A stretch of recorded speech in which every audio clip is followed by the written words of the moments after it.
사막 뉴딜을 내가 대통령이 되면 시작할 거예요. 그러니까 중국의 교도소 재소자, 한국의 교도소 재소자, 이런 강력범들은 전부 사막으로 갑니다. 이런 죄수들이 사막에서 일하다가 막 도망갈 수도 있을 것 같은데. 그 사막에서 중국 중부에 있는 우한성에서 이 폐렴이 발생했는데, 이러한 우한성을 거쳐서 국내로 들어오는 입국자 수가 2,000명이나 된다고 해요. 우한성에서 어떤 폐렴 환자가 우리나라로 입국했을 가능성도 있을 것 같은데, 그거는 우리나라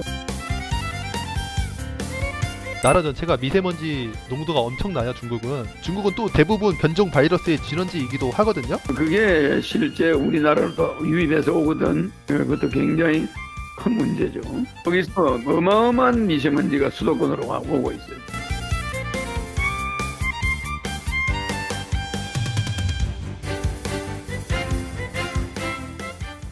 여보세요. 반갑습니다. 여러분 좋아요와 구독 누르세요. 그러면 복 받고 성공할 거예요. Right now.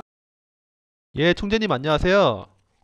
됩니다. 예, 혹시 총재님 지금 인터뷰 가능하세요? 그래. 네, 총재님 감사합니다. 네. 제가 오늘 총재님에게 드릴 질문으로 준비한 주제는, 이 앞으로 또 미세먼지와 황사가 엄청나게 다가오는 계절이잖아요. 국민 건강을 위협하는 미세먼지와 황사가 또다시 한반도에 다가오고 있는데, 작년 이맘때에도 우리 국민들은 미세먼지에 엄청난 고통을 겪었잖아요. 여야 정치인 어느 누구도 이 미세먼지 황사 문제를 해결할 생각을 감히 못하고 있는데, 우리 천재 허경영 총재님은 이 미세먼지 황사 문제에 대한 해결법이 있으실 것 같은데, 그 해결법이 무엇인지 총재님의 고견을 들어보고 싶습니다.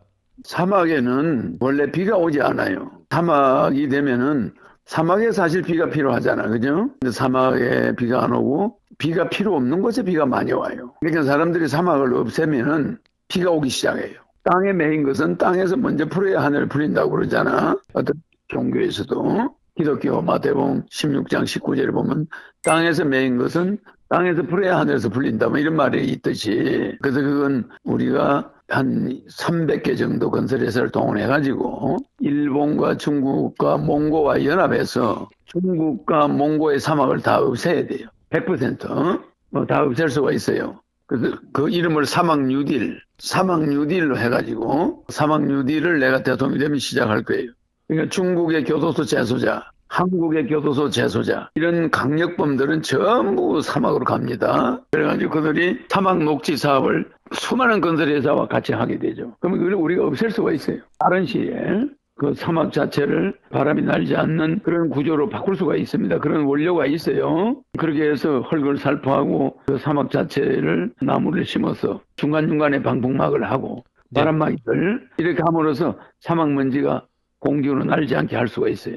방풍막을 설치해가지고 군데군데 바람 방향으로 방풍막이를 전부 설치하면서 나무를 심기 시작하면은 사막을 옥토화하는 게 그리 어렵지 않아요. 어느 일정 부분이 나무가 어느 정도 자라기 시작하면 또 그때 그래도 방풍막이는 놔둬버리죠. 그럼 나중에 자동적으로 방풍막이는 썩어서 없어지죠. 그러니까 사막을 숲으로 하는 전략이 있습니다, 나는. 그렇게 해서 그 대규모 건설회사들한테 그걸 하청을 주게 되면 전 세계에서 그 공사에 서로 오려고 그래요, 서로. 그 공사비는 세계에 일본, 한국, 중국, 몽골 이런 데서 우리가 공사비가 다 충당이 됩니다. 대규모 공사가 진행되는 거죠. 그래서 완전히 없애지 않으면은 계속 저게 확대돼서 나중에 중국 전체가 사막이 돼요. 중국 전체가 사막이 될 때는 우리한테 모래바람이 날라와서 우린 땅도 사막이 돼요. 그거 잡을 수 없습니다. 그래서 비는 사막이 조금이라도 생기기 시작하면 큰일 나는 게, 사막에서 더운 바람이 올라오잖아요, 고기압이. 그러면 구름이 달아나 버려요. 사막 상공에는 비가 올 수가 없어. 뜨거운 열이 올라가니까. 그러니까 계속 사막은 확대될 수밖에 없어요. 그러면은 맨 처음에 시작할 때는 이러한 사막의 중심지부터 시작을 하실 건가요? 바람 방향의 진원지 쪽에, 사막의 저쪽 서쪽부터 나와야 돼요. 중국의 서쪽, 몽골 서쪽 부분부터 서쪽부터 해서 나오면은 사막 전체를 없애는 게 그리 어렵지 않아요. 서쪽에서부터 동쪽으로 차근차근. 차근차근 사막을. 우리나라도 옛날에 빨간 산이었어요. 이 산림 녹화로 다 나무가 자랐잖아. 우리나라도 사막화 될 뻔했었어요. 지금 전 세계가 큰 대형 산불이 발생해요. 총재님께서 그 속초 화재가 발생하고 나서 뭐 물론 그 이전에도 이 불이 전 세계를 덮칠 것이다라고 예언하고 그 다음에 속초 화재가 발생했잖아요. 또 속초 화재 발생 이후에도 총재님께서는 앞으로 이거보다 더 큰 불이 전 세계에 날 것이다라고 예언을 하셨잖아요. 세계의 구분이 내가 불기운이 온다고 그랬잖아. 불기운이. 네. 막 화산도 막 폭발할 거다 뭐 어쩌다 하면서 막 지하 핵실험도 일어나고 막 이런 불이 지금 화재 중심에 있잖아. 그러니까 뭐 내가 불난리 난다고 그러더니 속초도 불이 났지만 불이 막 나고 있잖아. 조금 있으면 더 큰 불이 나요. 이제 여러분들이 눈으로 보게 되는 거예요. 호주에서는 지난해 11월 난 산불이 아직도 번지고 있습니다. 서울의 80배에 이르는 면적이 불에 탔는데요. 호주 당국은 국가 비상사태를 선포하고 관광객 대피령도 확대했습니다.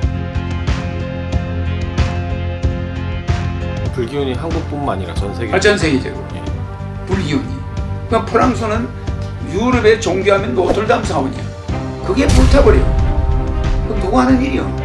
범인 여기 앉아있잖아. 그래서 이해가지. 그럼 여기도 내가 뭐라고 해서 몇 년 전에 전 세계는 불시대로 들어간다고. 이 물시대 끝나고 불시대 오면은 그 다음에는 내가 나타난다고 그러죠. 네? 그거는 내가 나타나는 하나의 그 순서야. 순서. 그렇잖아. 하늘에서 이미 허경영이가 그렇게 해놨단 말이야.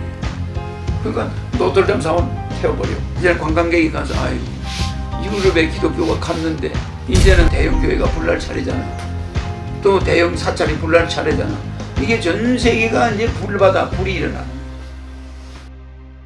나는 이미 그 이유를 다 알고 앉아있지. 그러나 여기다 다 이야기하면 안 돼. 대통령 나와야 되니까. 혹시 이 호주 산불이 어떤 그런 거랑 밀접한 관계가 있나요? 그럼 호주 산불은 우리나라 면적만 하게 타고 있잖아. 우리나라, 예, 대한민국 면적의 60%가 지금 탔대요. 대한민국 면적만 한 게 타게 될 거예요 말이에요. 우리나라의 60% 정도 되는 산이 불탔단 말이에요. 네. 어마어마하잖아요. 그런 게 잘못하면 사막화 된다고. 잘못하면 그러니까 산불도 너무 자주 나면은 사막화의 지름길이 될 수 있어요. 왜 산에 있는 많은 것들이 죽어버리잖아요. 미생물들이. 땅이 죽을 수가 있으니까. 네. 그래 불조심도 해야 되지만 우리는 바람의 방향에 있는 나라입니다. 북서풍이 오는 나라잖아요. 우리는 그 중국의 동북 삼성 쪽이나 몽골 쪽이나 이쪽 방향에서 오는 거는 전부 사막을 다 막아야 돼. 내가 이제 세계를 통일하면은 빠른 시 2030년까지 세계 통일이 되면은 세계 사막화를 전 세계 예산을 가지고 막아나가기 시작합니다. 전 세계 각 나라별로 건설회사들이 와서 일을 하게 되겠죠. 그러니까 세계 예산을 가지고 막으니까 그리 쉬워요. 근데 지금 정치인들은 이기주의가 돼가지고 사막을 막을 궁리를 안 하고 있어요. 사막을 막자고 들고 나오는 사람도 없거니와 사막 뉴딜을 주장하는 사람이 제 하나밖에 없습니다. 예, 맞습니다. 예, 총재님 그러면은 사막 뉴딜에 건설 회사가 총 300개가 투입된다고 하셨잖아요. 그러면 여기에 들어가는 총 인력, 사람들의 숫자는 어느 정도가 되는 거죠? 어마어마하죠. 재수들이나 또 기술자들이나 이런 엄청난 사람들이 동원되죠. 뭐 실업자 문제도 완전히 없어지지만 그 예산 확보는 어렵지 않습니다. 세계적으로 사막을 없애는 운동을 하면서 사막 없애는 재단, 사막 뉴딜 재단을 만들면 전 세계가 거기에 투자를 하게 돼 있어요. 그러면 한 몇백만 명 정도 막 투입될 거라고 보면. 그렇죠. 몇백만 명이 투입돼서 해나가면은 그리 어렵지 않습니다. 지금 중국의 군대도 많이 있잖아요. 앞으로 세계 통일을 내가 빠른 시일에 하고 나면은 군대가 전부 사막 없애는데도 동원될 겁니다. 총재님 또 질문이 있는데요. 우리나라의 흉악범죄자들 죄수들이나 또 중국의 죄수들이나 이런 사람들 중국이나 몽골 쪽 사막에 보내면은 중국은 그렇다 치고 몽골 쪽에서는 안 좋아할 수도 있을 것 같잖아요. 왜 우리나라에 너네 나라 범죄자 보내냐고. 철저히 관리를 하니까 괜찮아요. 아, 철저히 관리해서 괜찮아요? 거기에는 강력한 치안력을 가진 사람들을 투입하니까. 그 나라에 피해를 주는 게 아니라 그 나라를 구해주니까 그 황사를 없애주는데 고마워해야지. 안 좋아할 사람이 있나요? 네? 맞습니다. 그러네요. 그런 건 걱정하지 마세요. 아, 그러면은 혹시 이러한 죄수들이 사막에서 일하다가 막 도망갈 수도 있을 것 같은데? 그 사막에서 도망을 갈 수 없게끔 사막에는 전망대를 군데군데 만들어요. 잘 못 들었습니다. 사막에는 군데군데 전망대를 만든다니까? 전망대요? 거기서 기관총을 들고 있는데 어디를 가능합니까? 아, 기관총 들고 있어요? 사정거리가 가까워요. 먼 거리까지 보이잖아요. 총이 얼마나 멀리 날아갑니까? 네. 지형 장애물이 없기 때문에 도망을 못 간다니까요. 모래밭을. 특수성이 있어요. 전혀 걱정 안 해도 됩니다. 아, 그래서 도망가면 그냥 쏴 죽이나요? 그냥 타살이죠. 뭐. 그냥 걱정할 수 없습니다. 아, 지금 우리나라에 막 유명한 뭐 연쇄살인자 강호순, 유영철 이런 사람들 다 걸로 그런 쓰레기. 그래서 우리가 봤을 때 예. 도저히 용납할 수 없는 정도의 사람들이 사막으로 가서 봉사할 거 아닙니까? 탈출하는 사람은 없을 거예요.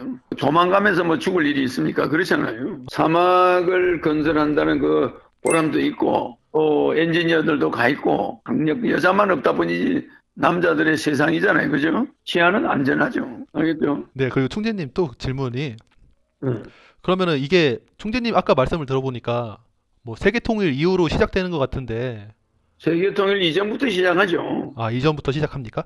시작하고 예. 전 세계 그 뉴딜 운동을 벌리면서 뉴딜 재단을 만들고 막 시작이 되는 거죠. 황사와의 전쟁을 하는 겁니다. 우리는 황사를 방어하려고 하는 게 아니에요. 마스크 끼고 다니면서 황사 방어하는 거 안 돼요. 원천 차단해버려요. 호랑이 굴러 들어가야 되는 거예요. 맨날 호랑이 울음소리를 듣고 있으면 되겠어요? 호랑이를 잡으러 들어가서 그냥 진원지를 없애버려야지. 이걸 없애겠다면 없앨 수 있는 거예요. 그 다음에 우리가 1년 12달 녹지 않는 인공 눈을 만들 수도 있어요. 인공 얼음을 만들어낼 수도 있다니까. 사막을 덮어버리는 거죠, 얼음으로.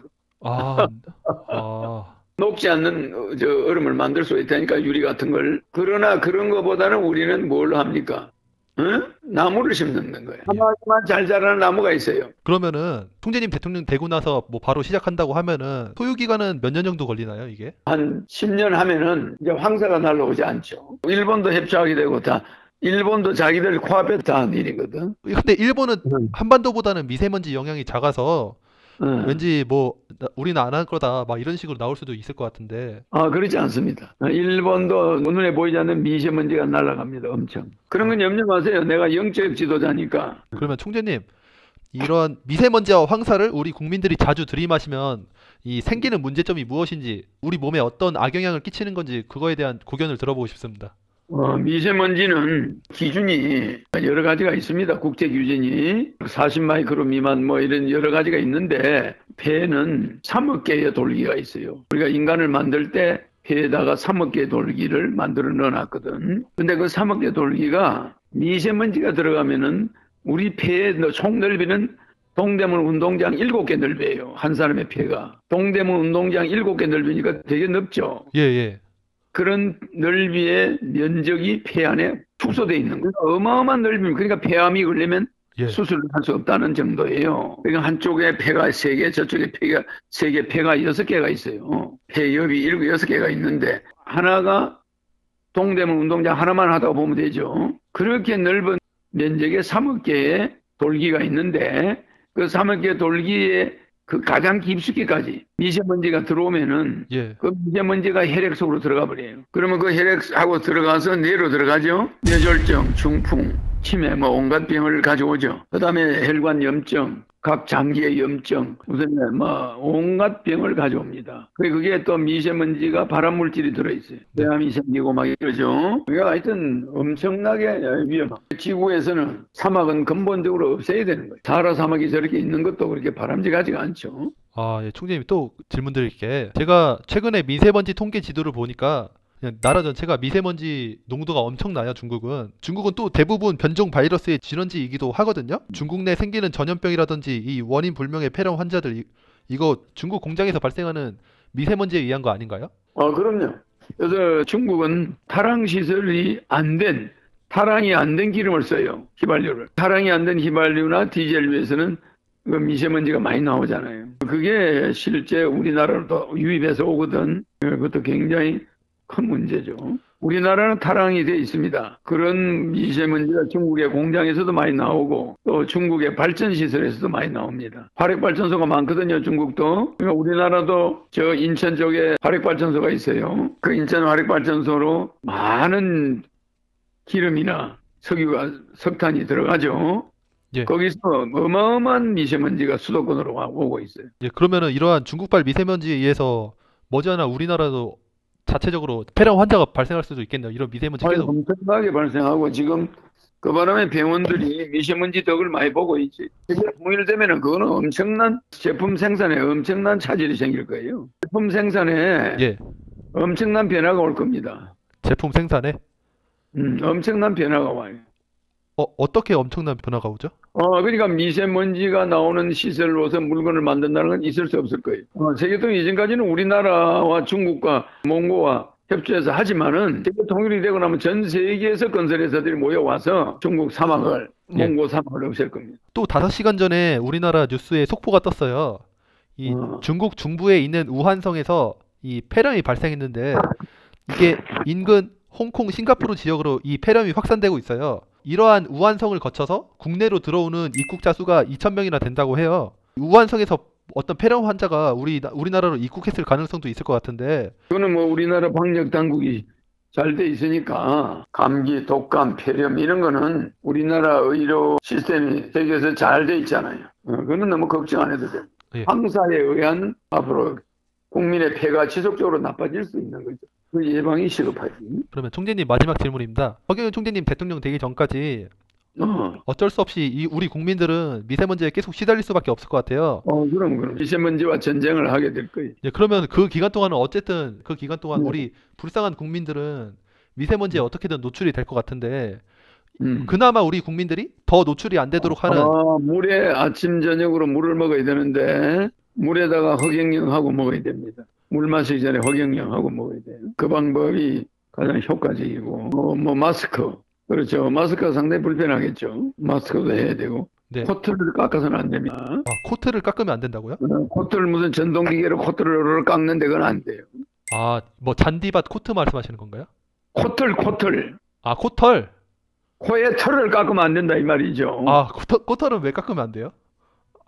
미세먼지. 사막이 있는 지방 사람들은 콧수염이 나와 있어 안 나와 있어요. 그거는 사막 바람에 먼지가 많잖아요. 그러니까 수염이 많아요. 눈썹도 모래가 들어가니까 새까매요. 속눈썹도 새까맣잖아요. 털이 많이 방어를 해줘요. 그러니까 제가 중동 지방에 있는 사람들 눈이 새까맣잖아요. 그러니까 히틀러처럼 앞에 콧수염을 기르잖아요. 그러면 코로 들어가는 먼지가 상당히 줄어들어요. 근데 어떤 사람들은 콧털을 싹싹 깎아버리면 안 돼요. 콧털은 가위를 가지고 바깥에 나오는 것만 살짝 잘라야지. 이거 봐요. 이렇게 자르면 안 돼요. 큰일 나, 폐암이 걸려요. 그 점을 주의해야 돼. 가위를 가지고 바깥에 나오는 털만 살짝 미용상 좋게 한다고 콧구멍 안에다 그걸 넣어가지고 싹 도려내면 그 사람 폐는 다 버려요. 저도 미세먼지를 막아내는데 상당히 역할을 합니다. 그리고 숨은 코로 쉬고 입으로 뱉고 입으로 쉬면 폐 위험합니다. 총재님. 네, 오늘 인터뷰도 너무 감사드립니다. 네, 총재님 감사합니다.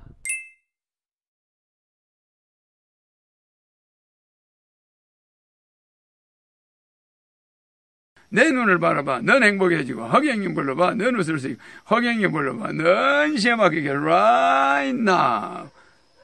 자, 허경영 눈에서 우주 에너지 받으세요. right now.